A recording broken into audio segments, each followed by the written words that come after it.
Hello, I'm very honored to be here today with Alex and Matthias from Then Comes Silence, a post-punk goth rock band from Stockholm, Sweden. So Alex and Matthias, could you introduce yourselves? Of course. I'm Alex Svensson, and I'm the singer and bass player of Then Comes Silence.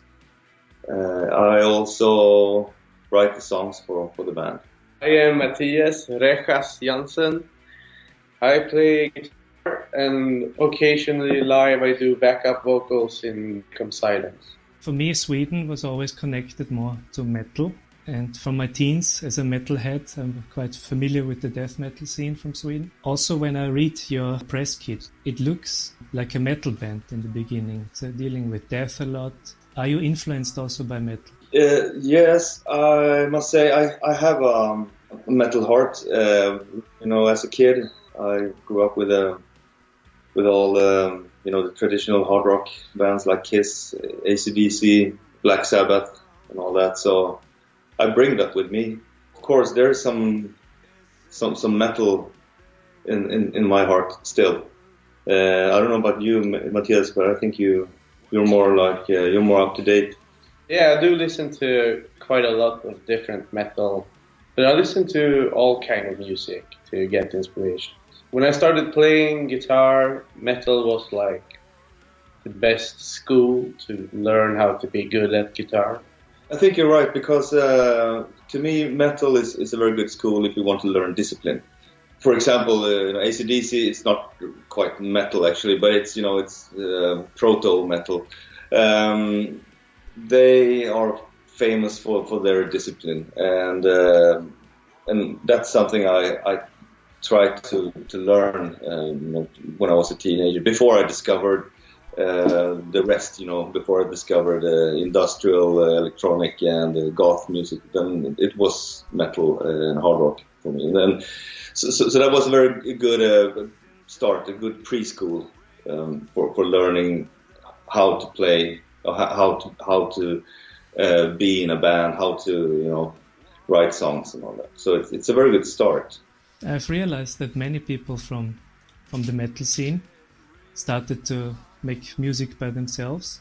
So it is kind of inspiration, a starting point. And also many people made the transition from metal to dark alternative music. Why do you think it is like that? I think people involve in their taste and what they like and not like.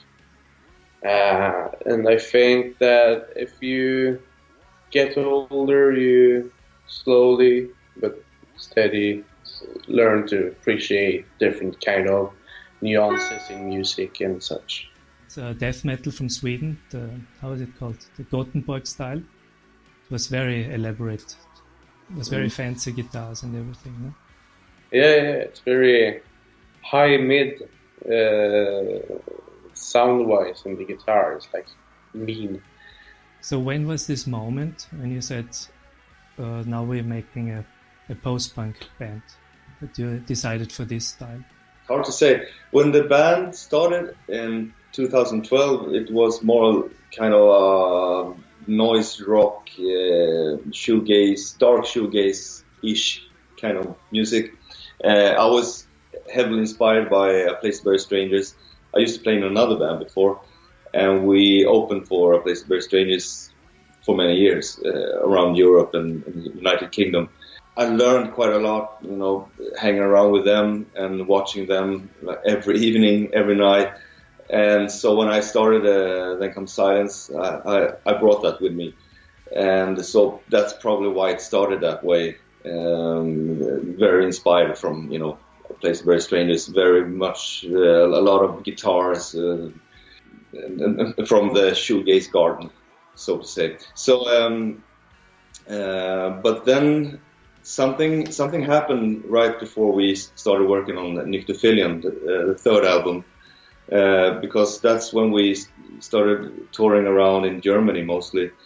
And I think that when we met the audience on the tours, then we kind of reshaped the band a little bit, because the audience gave us something, and I think we found a how to say, a new way of working with the music. So I think the crowd helped the band to develop.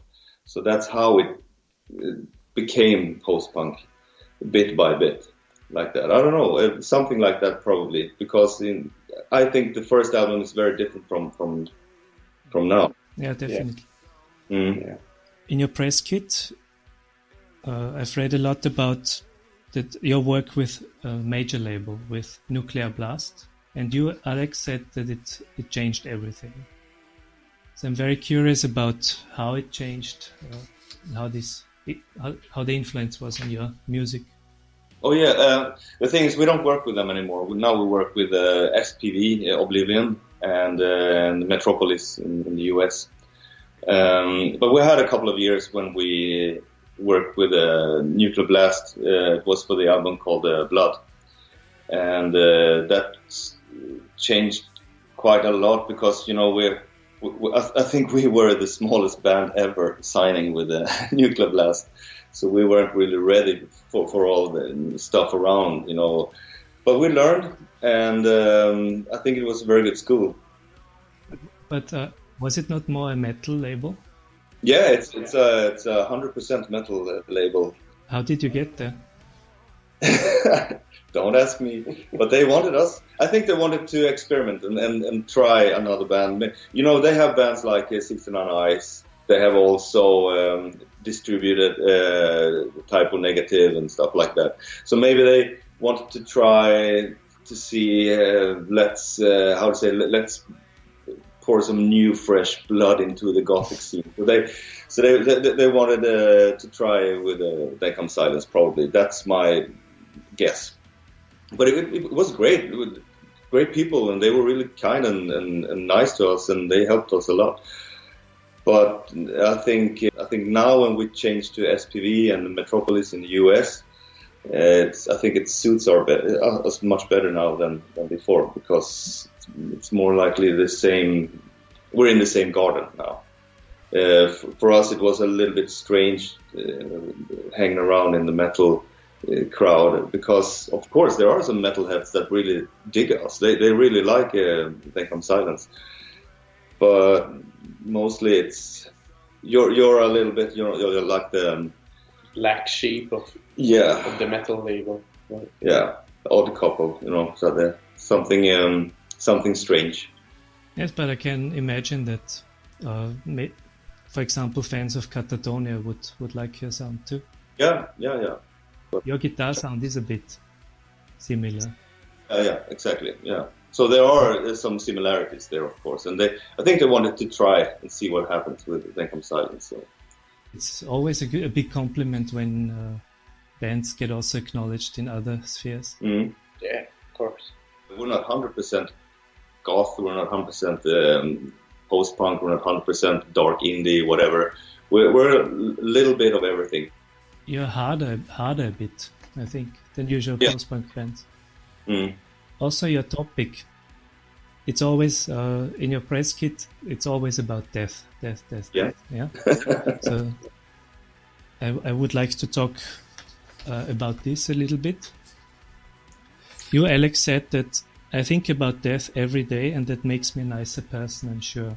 I think up here in Sweden, I think we try to repress death. We don't really talk about death. I think it's better to accept it, embrace it, because when things happen, when you lose someone or things happen in your life, and it's going to be much easier to handle it if you prepare it a bit. You have to learn that nothing lasts forever, and I think death is so certain, like nothing lasts forever. There's an end, and it makes me more relaxed thinking that there is an end, there is an answer.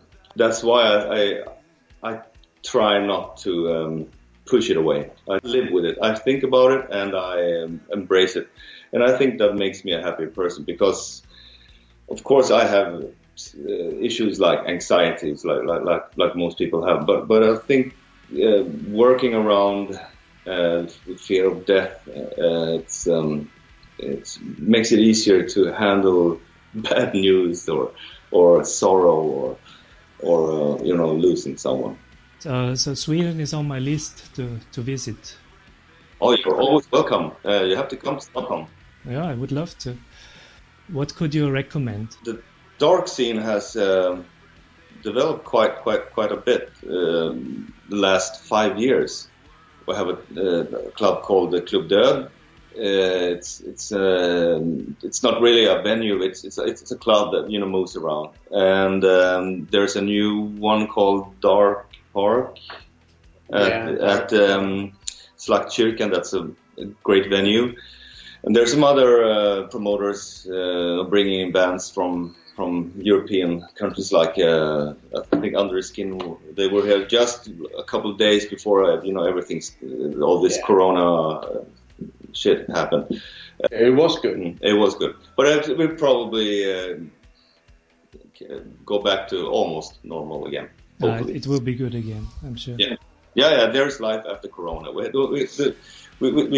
mustn't forget there is life after Corona. Yes, definitely.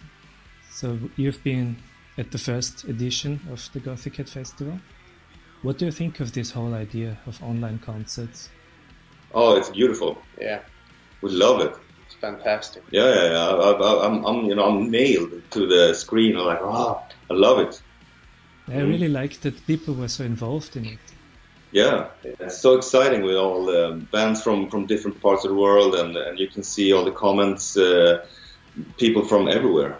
So that's so beautiful. I love it. We're doing this live stream now in May 14th, and it's gonna be interesting. It's gonna be exciting, but it's not gonna be like a regular show, of course. But it's gonna be absolutely better than nothing, because we really want to get up on stage and play again. Yeah. And we have songs. We need to play them live. We need to develop them. We have the new album. We need to Actually, your new album is out since March. Yeah. The same day as everything started lockdown in all Europe. Yeah. Friday 13th. Yeah. So you never had the chance to perform it live, actually, in front of an audience? Yeah, we had a small party in Stockholm on March 11. That's the day up here in Sweden when they started telling people to don't go out, stay home. So we felt it was very clear, that people didn't show up and that people didn't want to hug and stuff like that. So, but it was, I think for us it was good to have done at least one show for real before everything started. Good. One more thing, your videos, they're very, very nicely done, like films almost. Apocalypse Flare. Yeah, that's a guy called Damon Suravsky, and he is a pretty new filmmaker in Stockholm. He used to be a club promoter before, and so he knows the scene, and he's a musician as well. Yeah. And he wanted to do the video,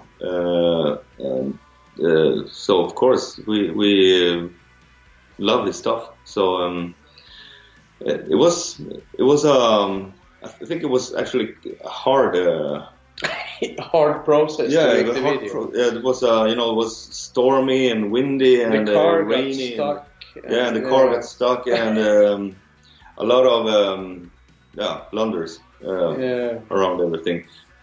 But it's a beautiful video. Turned out. I'll save it till the day we die. Come with me. Watch the apocalypse flare. Come with me. Watch the apocalypse flare. And this mask you're wearing is also the cover of the album Machine. Yeah. Has it a special symbolism behind? Oh yeah, it does. It has. We all put masks on sometimes. So at work or with friends or family. So I think it's a symbol.